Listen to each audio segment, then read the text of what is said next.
Que se eu largar daqui por distração, ela sai voando, sai correndo.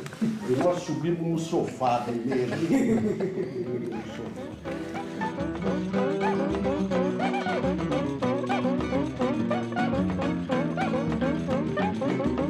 Depois a máquina de lavar roupa veio mais tarde. Também era a marca Westinghouse.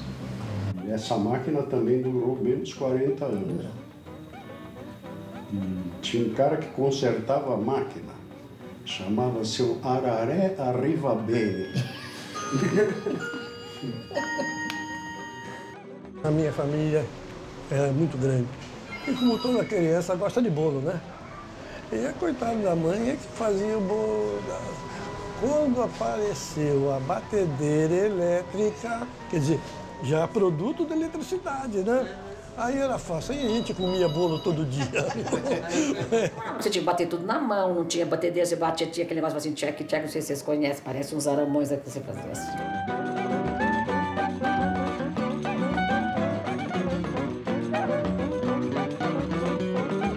E foi daí que começou a surgir o racionamento. Então, as cidades mais privilegiadas tinham horários mais privilegiados. A gente vê em jornais da época, prefeito, o próprio jornalista reclamando de que eles estimularam tanto o uso da energia elétrica se tornou uma coisa primordial na vida das pessoas e daí não estão conseguindo acompanhar o consumo. Televisão, micro-ondas, geladeira. Micro-ondas eu não gosto muito, eu gosto só para esquentar água, cozinhar freezer e fogão elétrico, esquentar o leite. Batedeira, liquidificador, você quer saber o que eu fiz agora? Como chama aquele que tem um monte de coisa? Processador.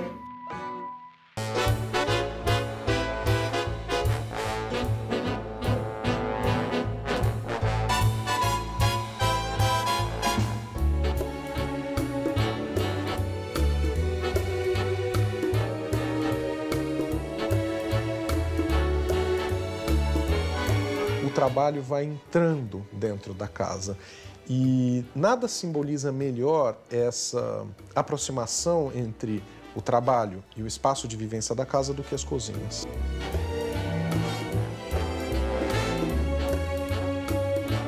Minha tia tinha uma geladeira pequena e o motor era em cima. Era um motor redondo em cima da geladeira. Estão voltando na moda essas geladeiras antigas.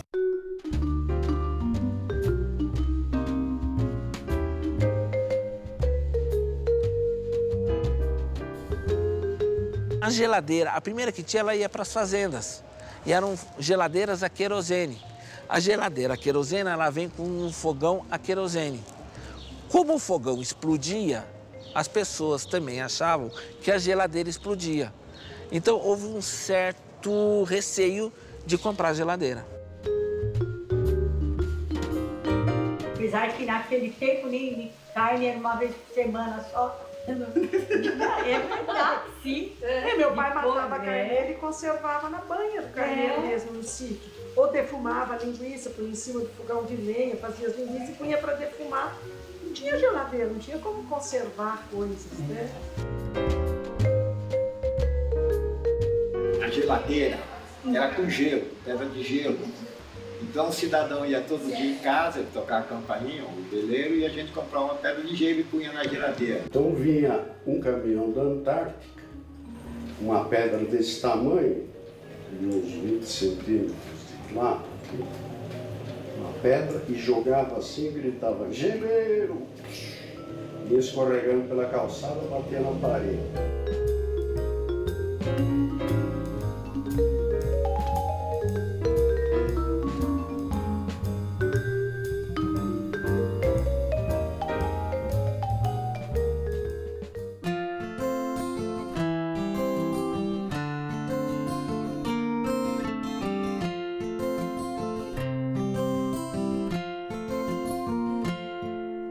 Na década de 50, ou no início, quando eu casei, uma das primeiras coisas que me preocupou é quando a sua avó teve os gêmeos e tinha aquele monte de mamadeiras para guardar e não tinha geladeira. Então a primeira geladeira foi uma coisa muito forte na minha vida, que eu podia dar esse pequeno conforto. Isso foi uma coisa que a eletricidade me impressionou.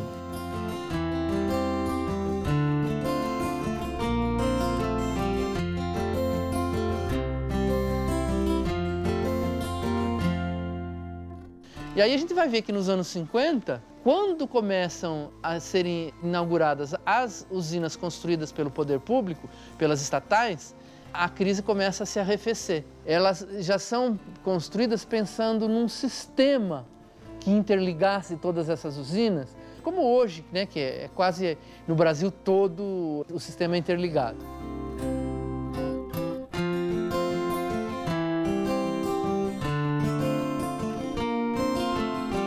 Se durante um dia, por exemplo, era possível lavar uma trouxa de roupa num tanque e limpar a casa, com os eletrodomésticos, uma mulher pode lavar a roupa, limpar a casa, limpar os banheiros, cozinhar o almoço, a sobremesa, fazer o arroz, fazer o feijão, fazer o bolo, fazer tudo, não é? Enfim, a mão ela é multiplicada pelos eletrodomésticos, não é? Eu tenho a batedeira, eu tenho o liquidificador, eu tenho o processador, isto é, são muitas mãos que, na verdade, dependem das mesmas mãos de sempre, que são as mãos das mulheres, não é? E esse excesso de trabalho vai, de alguma maneira, oprimir a mulher, mas vai também dar consciência às mulheres, imagino, não é? Do lugar efetivamente que elas têm.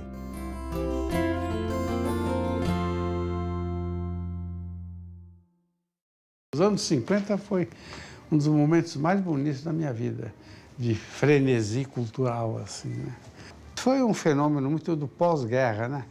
De voltar avidamente para atividades culturais, inventar coisas, tudo isso aí. É quando se inventa a música concreta na França, né? É uma música que não tem melodia, não é tarari, tarari, não é...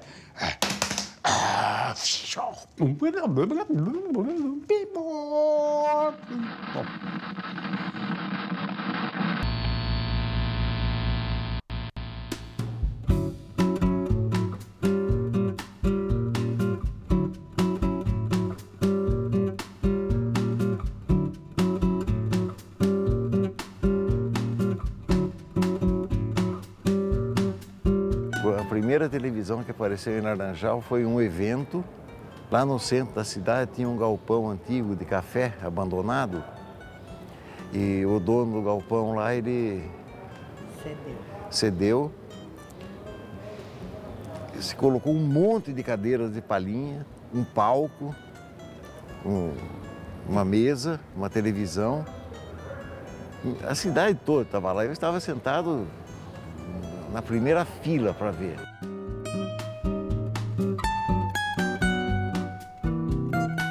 A primeira televisão que foi para minha casa estava passando a novela O Direito de Nascer. Os vizinhos não tinham televisão, ia todo mundo lá. A sala ficava assim, o chão repleto de gente.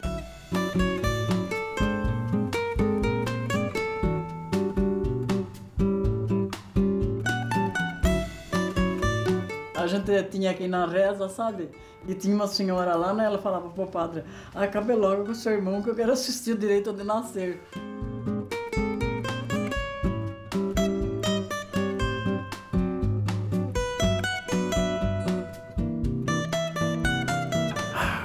Acendeu a tela com um chuvisco e o Abílio, o eletricista que instalou a antena, ele ficou lá em cima para acertar a posição, para dar a sintonia inicial.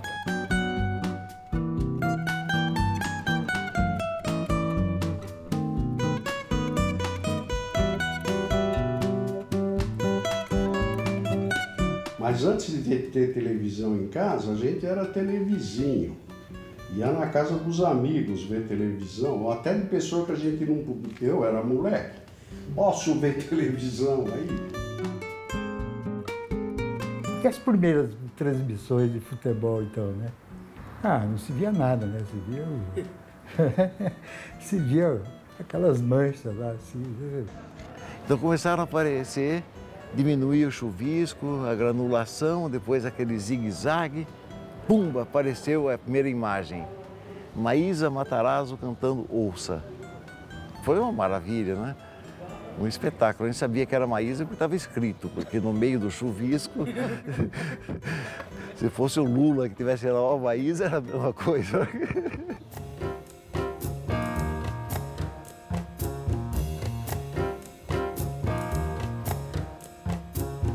A televisão é uma janela para o mundo, né? Se antes o rádio permitia aos ouvidos alcançar o mundo, a televisão permite aos olhos. E no século XX, né, o século por excelência das imagens, a televisão vai ser efetivamente a grande revolução do interior das casas nessa segunda metade do século XX.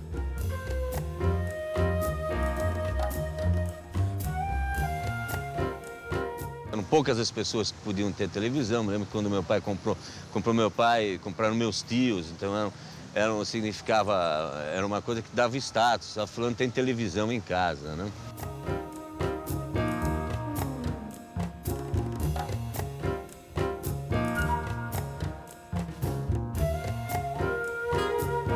Os irmãos Gazola, eles que compraram as primeiras TV. E daí a gente passa, ele ligava de noite na loja, a gente ia ver assim lá. Ai, mas achamos tão lindo que daí a gente queria voltar lá, mas não era sempre que a gente ia, porque tinha mais ou menos a gente convidada para ir, sabe? Nesse dia, sabe, todo mundo foi bem vestido, a gente pensava, não sabia como que era, né? Foi tudo bem vestido, nessas festivas assistimos lá. O Pila deu um martini lá pra gente e já me embora. Mas é.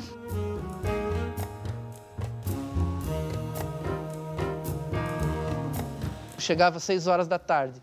Quando todo mundo chegava em casa, ligava o chuveiro e ligava a televisão já, né? Você não conseguia assistir televisão, porque a tensão caía, a televisão apagava. Era altamente frustrante, porque justamente no horário que passava National Kid, o Arrelia, aquela programação que nós crianças gostávamos, de repente a televisão... Mais rápido que os aviões a jato, mais forte que o aço, o invencível super-herói, cavaleiro da paz e da justiça, National Kid.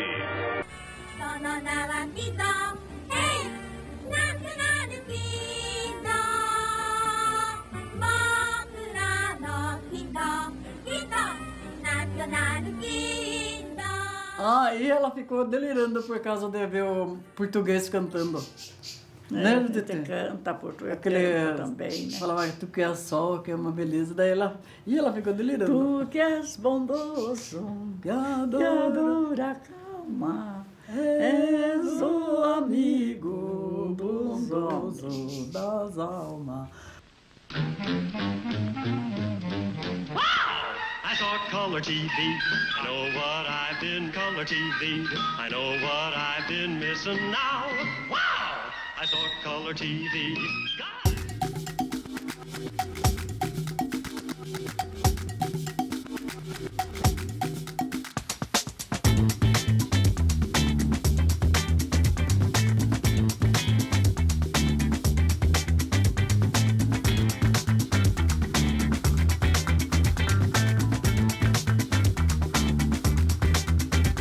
Eu me lembro de que meu pai comprou televisão colorida, né, em cores. Era um Natal de 75. Meu pai comprou a televisão colorida, era uma televisão grande, assim, que a gente só tinha preto e branco em casa, né? E uma máquina fotográfica. Inclusive, eu tenho uma foto da gente com a televisão, a família toda ao lado da televisão, né? Que era o ente, né, o parente novo, né, que ficou muito tempo. Então, também é uma coisa que marcou bastante, né? A televisão naquele tempo no Brasil devia ter o quê? 3 ou 4 emissoras, né, de TV. A primeira coisa foi a novela que a minha mãe, né, tinha a honra de escolher o canal ali, ninguém podia mexer mais naquilo. A minha memória de TV colorida foi essa. Detesto tudo que tem que apertar botão. Ai, Maria Helena, não é possível. Não gosto. Tem que desenvolver. Lá em casa tem televisão televisão. Você não vê televisão, então? Eu vejo, mas então. assim, só as novelas. E os jornais, né? O resto não quero saber.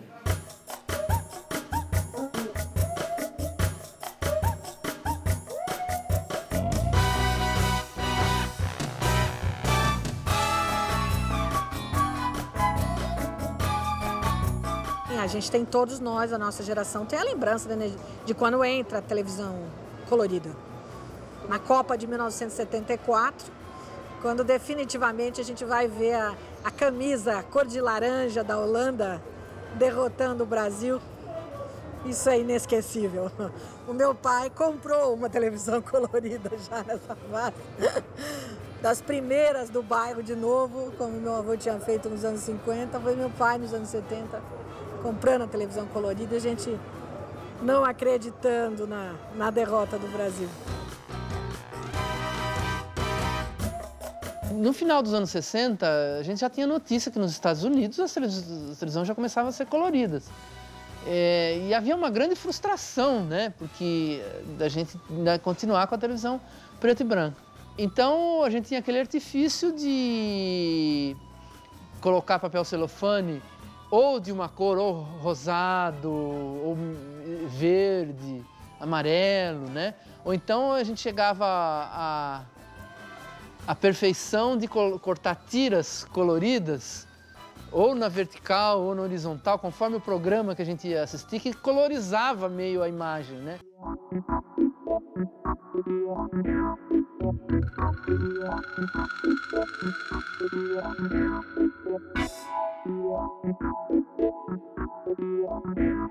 Poxa, quando as máquinas de calcular chegaram na minha mão pela primeira vez, isso foi por volta de 77, 78, eu não queria acreditar, não é? Porque justamente eu estava, não é, aprendendo álgebra, não é? Era o começo, não é? E imaginar que a aritmética e depois com as calculadoras eletrônicas, não é? De luzinha vermelha, não é? Que aquilo poderia fazer uma raiz quadrada, não é? Em segundos, isso foi inesquecível. Hoje a máquina de calcular é um item quase desprezível dos telefones celulares, mas naquele momento, não é? A máquina de calcular era quase estar no Star Trek, no Jornada nas Estrelas, uma maquininha assim que era capaz de fazer tudo rapidamente, simultaneamente, não é? Era um computador de mão, não é? Ainda muito precário, mas o primeiro, não é?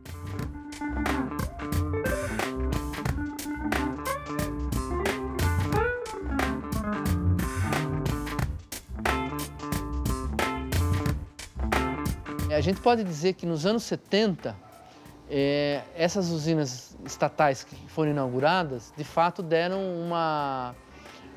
uma folga muito grande para a demanda de energia no Brasil. Itaipu, que foi inaugurada em 74, 75, se eu não me engano, ela não é uma usina totalmente brasileira, 50% dela pertence ao Paraguai, né? Hoje ela é a maior usina em geração do mundo. Ela foi construída também para servir a região de São Paulo e tal, mas foi construída pelo governo federal, por uma empresa constituída pelo governo federal em conjunto com o governo paraguaio.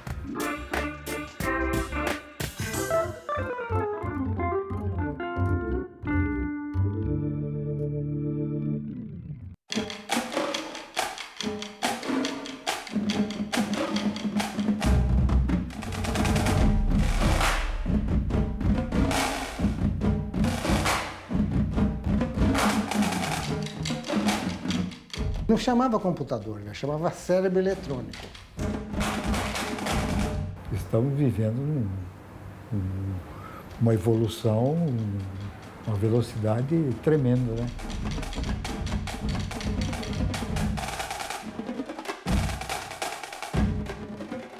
Quando surgiu o computador, começaram as grandes máquinas, coisas assim, eu já estava formado, eu resolvi fazer um curso. Em São Paulo tinha 3 computadores, birô de serviço, chamava, o IBM barra 360. Eram coisas enormes, né?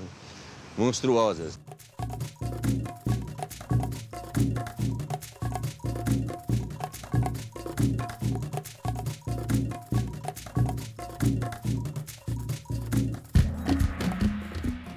Tinha que não acreditava que um computador podia fazer o número de cálculo, né?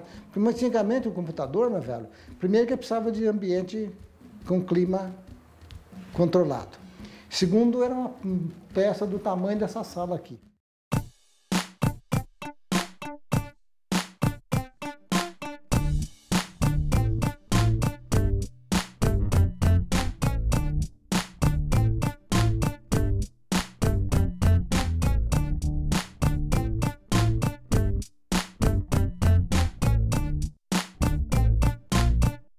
Na década de 80 que a gente tinha em casa eram os famosos TK, né? É quase um teclado, na verdade, né? Era um teclado, uma caixinha pequenininha que ligava na televisão e gravava os programas também num gravador de fita cassete. Olha, faz tempo que eu não falo isso, fita cassete. Eu não sabia exatamente o que eu ia fazer com aquilo, mas eu falei, não, eu tenho que comprar, tem que ver, porque todo mundo está se falando e tal, né? Eu me encontro dificuldade porque eu acho que eu não enxergo bem. Não enxergo. Fui até fazer um cursinho, sabe? A máquina de escrever, quando você errava o negócio, era um problemaço, né? Tinha que passar uma tinta ali. Nem quero pensar, não.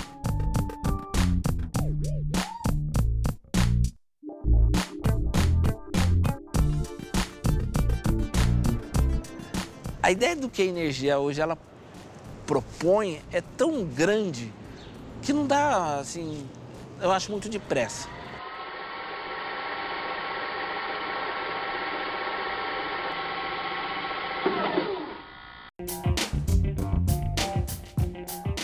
Não existe mais fita. Aí o meu genro gravou uma porção de filmes que ele já tinha gravado no DVD e me deu uma porção de fitas. Se vocês quiserem comprar, custa 40 pau cada um.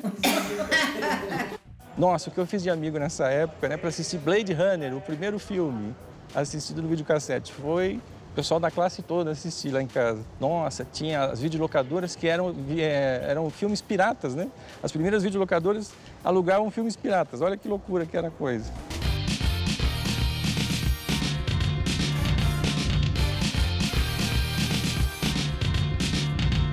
Jogar tênis na terra. o tênis.